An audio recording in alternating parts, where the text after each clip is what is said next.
आकाशवाणी मध्य प्रदेश से प्रस्तुत हैं प्रादेशिक समाचार।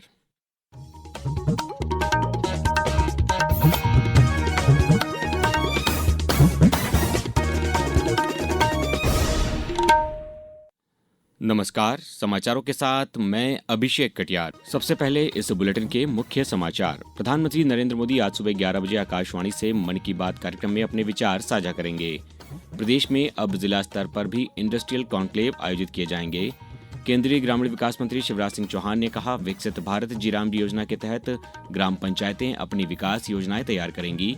और प्रदेश के 7 जिलों में शीत लहर का प्रभाव, मंदसौर में सबसे कम 2.9 डिग्री तापमान दर्ज। अब समाचार विस्तार से। प्रधानमंत्री नरेंद्र मोदी आज सुबह 11 बजे आकाशवाणी से मन की बात कार्यक्रम में अपने विचार साझा करेंगे। ये इस मासिक रेडियो कार्यक्रम की 129वीं कड़ी होगी। कार्यक्रम आकाशवाणी और दूरदर्शन के समूचे नेटवर्क, AIR न्यूज वेबसाइट और news on AIR mobile app पर प्रसारित होगा। कार्यक्रम का सीधा प्रसारण आकाशवाणी समाचार, दूरदर्शन समाचार और प्रधानमंत्री कार्यालय तक के तथा सूचना और प्रसारण मंत्रालय के YouTube चैनलों से किया जाएगा। आकाशवाणी से हिंदी के प्रसारण के तुरंत बाद कार्यक्रम का क्षेत्रीय भाषाओं में भी प्रसारण होगा। प्रदेश में अब जिला स्तर पर भी इंडस्ट्रियल कॉन्क्लेव आयोजित किए जाएंगे। मुख्यमंत्री डॉ. मोहन यादव ने कहा है कि केंद्रीय गृह एवं सहकारिता मंत्री अमित शाह ने मध्य प्रदेश में क्षेत्रीय स्तर पर इंडस्ट्री कॉन्क्लेव के निर्णय की सराहना की है। मुख्यमंत्री ने कल सतना में विंध्य व्यापार मेले को संबोधित करते हुए कहा कि कटनी में माइनिंग सेक्टर पर केंद्रित रीजनल इंडस्ट्री कॉन्क्लेव हुई, अब सतना में MSME सेक्टर पर आधारित रीजनल इंडस्ट्री कॉन्क्लेव आयोजित की जाएगी। मुख्यमंत्री ने कहा कि अगर कोई रोजगार आधारित उद्योग लगाता है तो उन्हें श्रमिकों के वेतन में 5,000 रुपए की सहायता दी जा रही है। आप अपनी कोई बड़ी होटल खोलो, उदाहरण के लिए आप 50 करोड़ की होटल खोलते हो तो 50 करोड़ की होटल में हमारी तरफ से 30% की सब्सिडी आपके लिए भी रहने वाली है। अगर आप कोई 100 करोड़ का हॉस्पिटल खोलो, 50 करोड़ का हॉस्पिटल खोलो, उस पे भी 30 करोड़ का अनुदान हमारी सरकार के माध्यम से देने वाले। अगर रोजगार आधारित 2000 की 4000 लेबर की कोई इंडस्ट्री खड़ी करते हो तो प्रति लेबर 5,000 रुपया महीना 10 साल तक सरकार आपको देगी। हमारे लोगों को रोजगार दो, बदले में सरकार आपको मदद करेगी। केंद्रीय ग्रामीण विकास मंत्री शिवराज सिंह चौहान ने कहा है कि विकसित भारत जी-राम योजना के तहत ग्राम पंचायतें मिलकर अब अपनी विकास योजनाएं तैयार करेंगी। उन्होंने कल भोपाल में संवाददाताओं को बताया कि नए अधिनियम में निर्धारित समय के भीतर काम उपलब्ध न होने की स्थिति में बेरोजगारी भत्ता देने का प्रावधान भी है। उन्होंने कहा कि मजदूरों को पर्याप्त काम सुनिश्चित करने के लिए 1,51,000 करोड़ रुपए से ज्यादा का बजट आवंटित किया गया है।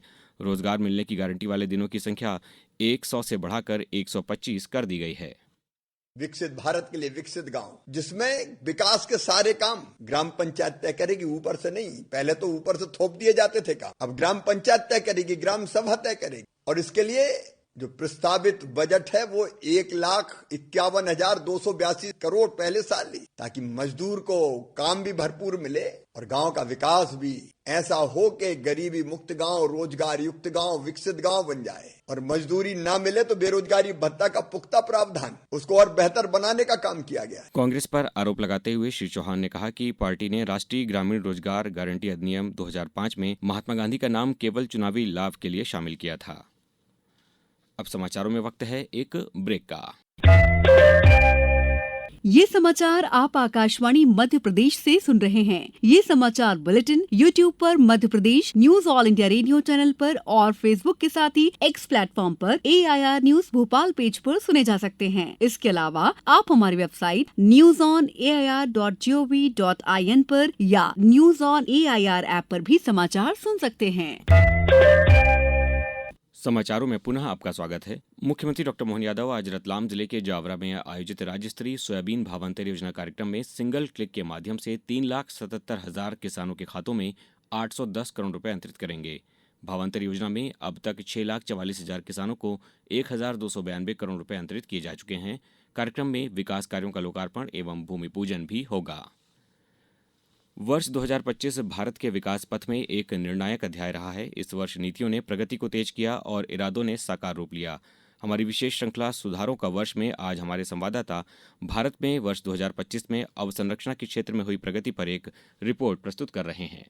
साल 2025 में बुनियादी ढांचे पर विशेष ध्यान दिया गया, जिसमें रेल, सड़क, हवाई, समुद्री और डिजिटल नेटवर्क शामिल है। केंद्र सरकार ने बुनियादी ढांचे पर 11 लाख करोड़ रुपए से अधिक खर्च किए, जो देश की जीडीपी का 3.1% है। इस साल रेलवे के क्षेत्र में कई नए कीर्तिमान स्थापित हुए। तमिलनाडु के रामेश्वरम में भारत के पहले वर्टिकल लिफ्ट सी ब्रिज पम्बन ब्रिज का उद्घाटन किया गया, जो आधुनिक तकनीक और इंजीनियरिंग की एक बड़ी उपलब्धि है। वहीं उधमपुर श्रीनगर बारामूला रेल लिंक परियोजना में दुनिया का सबसे ऊंचा railway arch bridge Chenab bridge का भी उद्घाटन हुआ। इसके अलावा पहली बार मिजोरम को राष्ट्रीय रेलवे नेटवर्क से जोड़ा गया। प्रधानमंत्री नरेंद्र मोदी ने कहा कि यह सिर्फ रेल संपर्क नहीं, बल्कि मिजोरम के लोगों के जीवन और आजीविका में क्रांतिकारी बदलाव लेकर आएगा।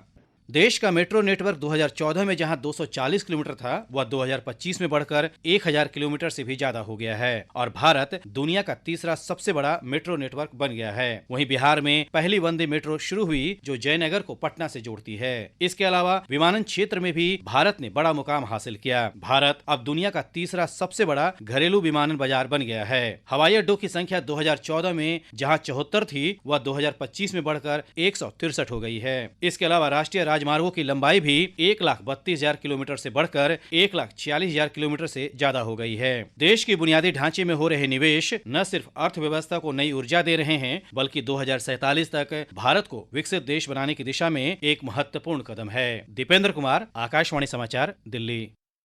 मध्य प्रदेश पुलिस और मौलाना आजाद राष्ट्रीय प्रौद्योगिकी संस्थान मैनिट के बीच एक महत्वपूर्ण समझौता ज्ञापन पर हस्ताक्षर किए गए हैं। मैनिट में कल ग्लोबल एलुमनाई मीट 2025 के अंतर्गत हुए समझौता ज्ञापन के तहत संस्थान परिसर में सार्वजनिक सुरक्षा उत्कृष्टता केंद्र की स्थापना की जाएगी। इस अवसर पर संस्थान के 1986 बैच के पूर्व छात्र एवं वर्तमान पुलिस महानिदेशक कैलाश मकवाना ने कहा कि ये उत्कृष्टता केंद्र एक थिंक टैंक और प्रशिक्षण केंद्र के रूप में कार्य करेगा। कुटीर एवं ग्रामोद्योग राज्य मंत्री दिलीप जायसवाल ने कहा है कि प्रधानमंत्री विश्वकर्मा योजना के तहत ऋण प्रकरणों की स्वीकृति में मध्य प्रदेश का देश में चौथा और ऋण वितरण में तीसरा स्थान है। पिछले 2 वर्षों के दौरान 436 करोड़ रुपए के 48,063 ऋण प्रकरण स्वीकृत किए गए हैं। इसी तरह 378 करोड़ रुपए के 42,559 ऋण प्रकरण वितरित किए गए हैं।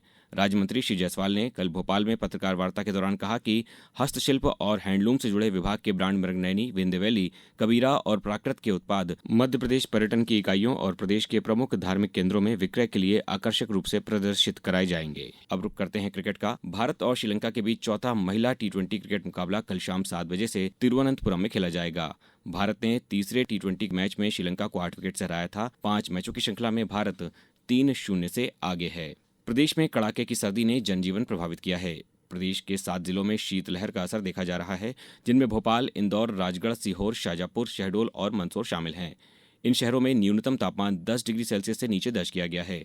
मंदसौर में सबसे कम 2.9 डिग्री सेल्सियस तापमान रहा। गुना जिले में कल न्यूनतम तापमान गिरकर 7.8 डिग्री सेल्सियस पर पहुंच गया, जो इस सीजन के सबसे कम तापमानों में से एक है। वहीं डिंडौरी जिले में पिछले एक पखवाड़े से कड़ाके की ठंड का आलम है। न्यूनतम तापमान 6 डिग्री सेल्सियस तक पहुंच रहा है। अब कुछ समाचार संक्षेप में। खंडवा की पुरानी कृषि उपज मंडी में आज जैविक हाट बाजार का शुभारंभ किया जा रहा है। प्रशासन गांव की ओर अभियान के तहत डिंडौरी के करंजिया में लोक कल्याण शिविर के अंतर्गत 1643 नागरिकों को विभिन्न योजनाओं के अंतर्गत लाभान्वित किया गया। झाबुआ कलेक्टर नेहा मीना ने कल सामुदायिक स्वास्थ्य केंद्र पारा का निरीक्षण कर स्वास्थ्य सेवाओं की समीक्षा की एवं पीएम श्री कन्या विद्यालय पारा की छात्राओं से संवाद किया। रायसेन के शासकीय कन्या महाविद्यालय में आयोजित कार्यक्रम में सांची विधायक डॉक्टर प्रभुराम चौधरी ने कल महाविद्यालय की बाउंड्री वॉल, गेट निर्माण एवं विवेकानंद शासकीय महाविद्यालय की बाउंड्री वॉल का भूमि पूजन किया। और जबलपुर में अखिल भारतीय रेलवे जेबुरेट की तैयारियों के लिए भारत स्काउट और गाइड के 1 दिवसीय शिविर का आयोजन कल किया गया। अंत में मुख्य समाचार एक बार फिर। प्रधानमंत्री नरेंद्र मोदी आज सुबह 11 बजे आकाशवाणी से मन की बात कार्यक्रम में अपने विचार साझा करेंगे। प्रदेश में अब जिला स्तर पर भी इंडस्ट्रियल कॉन्क्लेव आयोजित किए जाएंगे। केंद्रीय ग्रामीण विकास मंत्री शिवराज सिंह चौहान ने कहा, विकसित भारत जीरामडी योजना के तहत ग्राम पंचायतें अपनी विकास योजनाएं तैयार करेंगी। और प्रदेश के 7 जिलों में शीत लहर का प्रभाव, मंदसौर में सबसे कम 2.9 डिग्री तापमान दर्ज। इस बुलेटिन में बस इतना ही। अगला बुलेटिन सुनिए दोपहर 2:10 पर। नमस्कार।